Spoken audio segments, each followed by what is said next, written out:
Hey, all my cat people out there today. Sherry the Cat Lady here with Cat Lady Videos vlog number 4, where today we're going to introduce you to 2 more of our family members, Baby Cakes and Itty Bitty.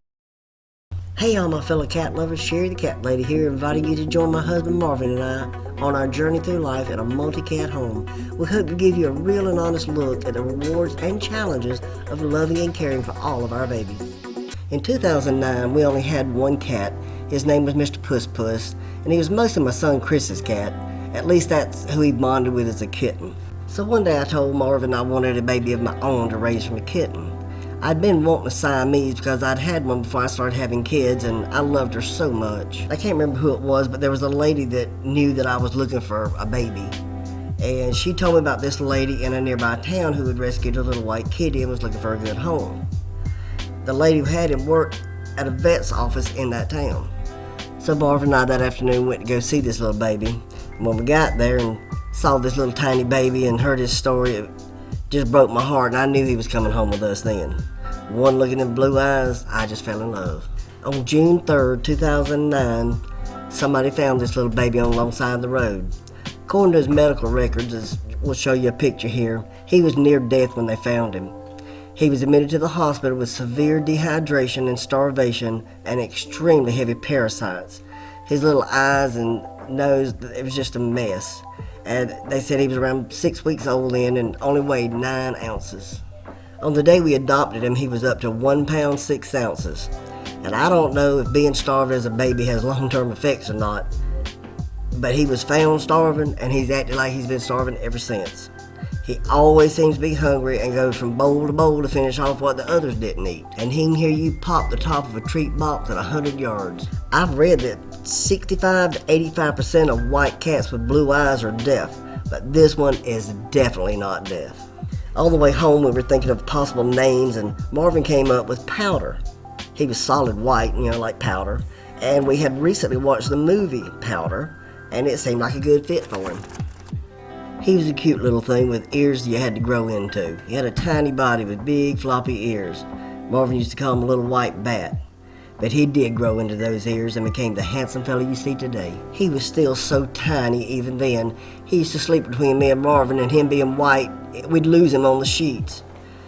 But he was so tiny I'd call him my baby, and then it turned into Baby Cakes, and somehow that took, and we've been calling him Baby Cakes ever since. Do any of you guys ever have more than one name for your cats? If you do, let me know in the comments below. As he grew, he got very active and terrorized poor Mr. Puss Puss. And now that he's a senior, he's paying for that with every new baby we get. But so far he's been okay with them. He gets a little aggressive sometimes, but he wrestles with them. I guess he's teaching them how to fight, since most of the babies have lost their own mothers.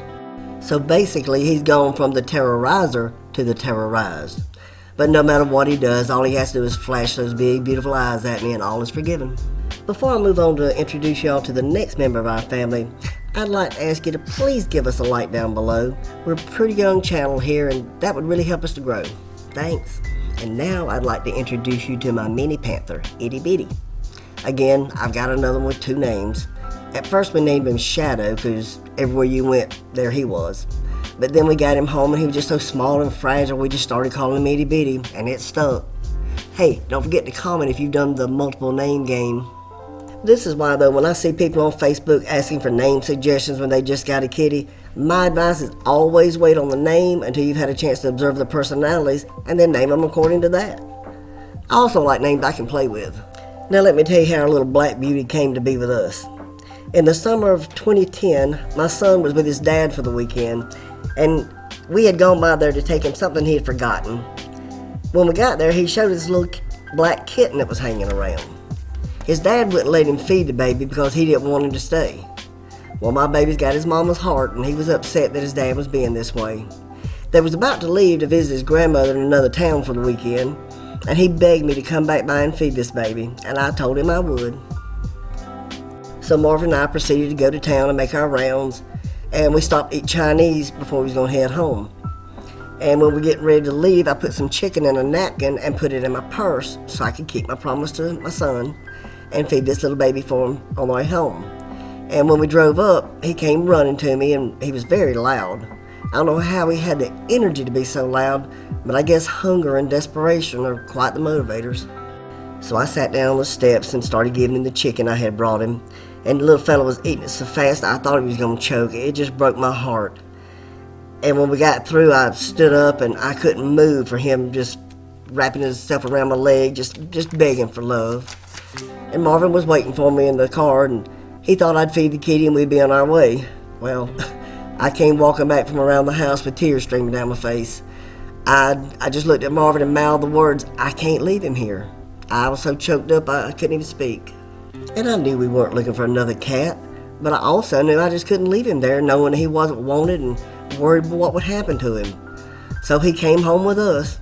And as I said earlier, he was loud and persistent when we met, but when we got him home, he just slept and slept and slept. It's like he had spent so much energy just trying to survive, and now I guess he knew he was safe and his tired little body was just give out. We went and got some mother's milk for him, hoping it would help some, but he continued to sleep. This went on for about a week. After that, he emerged as the kitten he was supposed to be. I guess he just needed the rest. He became a sweet and loving and appreciative little fellow too, who for a while was the only cat we've ever had that would fetch. We could throw a little round fuzzy ball we had and he would shoot off the bed in a flash and bring it back wanting more. Every morning, the first thing he does, he can't wait to get in our room and come lay on my chest to get his morning love. A lot of times this happens before I even have my first cup of coffee. He's a sweet boy. Sometimes I call him bipolar because you can think he wants to be petted and you could rub on him for a minute, then all of a sudden he'll just bite for no apparent reason. We've often referred to him and Baby Cakes as our yin and yang or our ebony and ivory. Their relationship was always a bit spicy. They've been arch enemies most of the time. They've always fought and wrestled, and they might have been playing, I don't know, but it didn't seem like it most of the time. And then sometimes I'd go in there and it shocked me they'd be sleeping back to back. They're both seniors now, and now they have to put up with the newcomers that we bring home. Baby Cake still loves to wrestle with them, passing down his skills to the next generation, I guess. And Itty Bitty likes to partake in laser-like fun and cat toys. We hope to have both our boys around for several more years, and we'll keep you up to date on their antics and activities. And one more time, I ask please give us a like, and don't forget to comment if you've had multiple names for your kitties. Bye-bye. See you next time.